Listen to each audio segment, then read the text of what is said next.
name is Dr. Molly Rutherford. I own a practice called Bluegrass Family Wellness in Crestwood, Kentucky, which I started in 2015.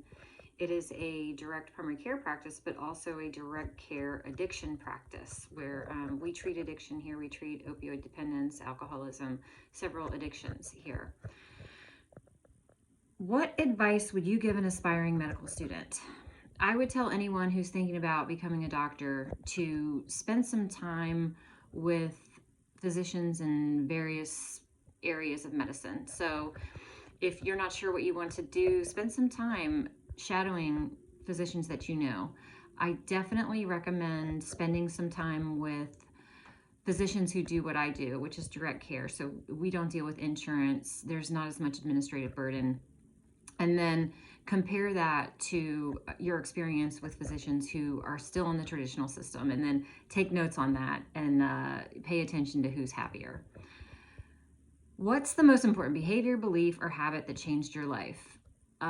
Well, my faith changed my life. I was baptized again in 2015 and made my faith and Christianity my number one priority.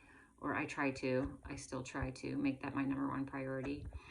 And that really helped me and changed my life for the better. What's the luckiest thing that ever happened to you? When I was living in Blacksburg in 1992, after I graduated from college, I was working as a temp. I didn't know what I wanted to do. I was a biology major, needed a job.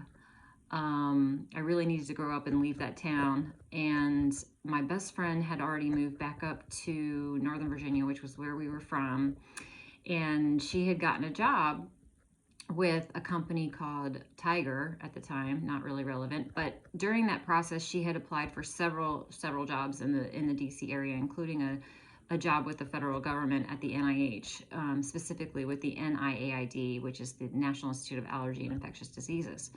So she had heard finally from them after, I think it was 6 months after she had put in her application.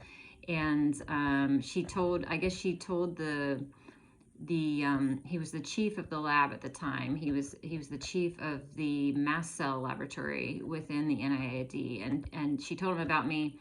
They were in a hurry to hire because a new administration was taking over, and they feared that they were going to have some budget cuts and they were not going to be able to hire after the first of the year. So this was December of 1992. So she told them my name. I was able to call him and get an interview within the next week.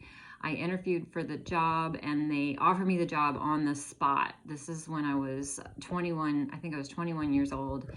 And I landed a job with the federal government in a matter of 2 weeks, which does not happen. If you've ever applied for a federal government job, there's a lot of red tape. It takes months and months and months. So that was extremely lucky, or maybe it was a blessing or God's plan. Either way, that does not happen. So I'm very grateful for that opportunity that I had, which started my path to where I am now.